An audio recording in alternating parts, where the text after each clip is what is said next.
The biggest funeral industry scam of all is probably embalming, in which the body is drained of its fluids, pumped full of preservative chemicals, and touched up for display. But embalming is popular only in the US and Canada, and generally seen by the rest of the world as bizarre, kind of like Howie Mandel. Embalming only became routine in America because of Abraham Lincoln.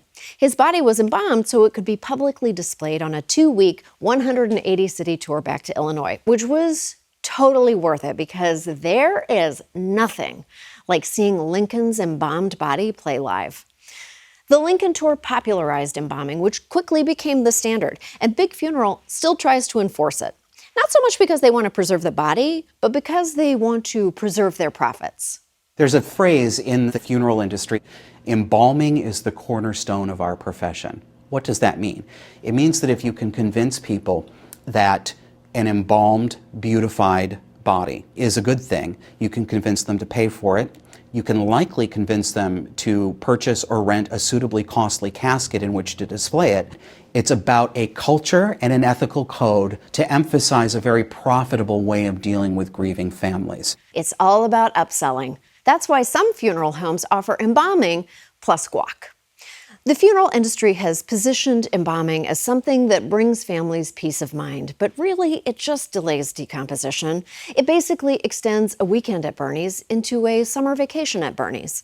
And another problem with embalming is that the quality of preservation varies widely. Maybe you get someone who's good at their job, or maybe you don't.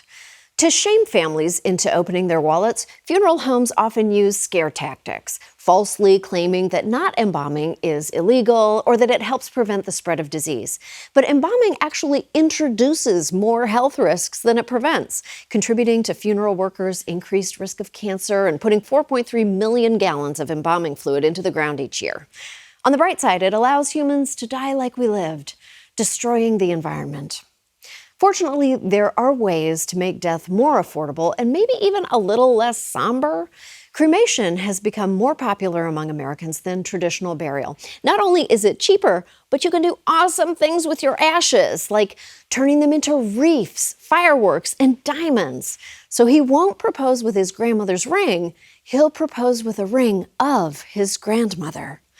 You can also save money while saving the environment. Green burials use biodegradable materials, skip the embalming, and can cost half as much as conventional burials. You can even have your body composted, a process that's starting to be legalized after getting off to a rough start with shady practitioners back in the 90s. Many of the problems we've discussed exist because we're afraid to face our own deaths. So we outsource everything to the funeral industry.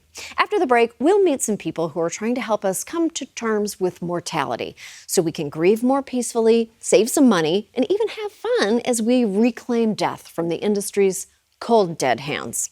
We'll be right back. Aw, thanks for watching. If you'd like to hear more from Full Frontal, hit subscribe and visit our page for more videos. Or if you'd like to be radicalized, leave YouTube on autoplay.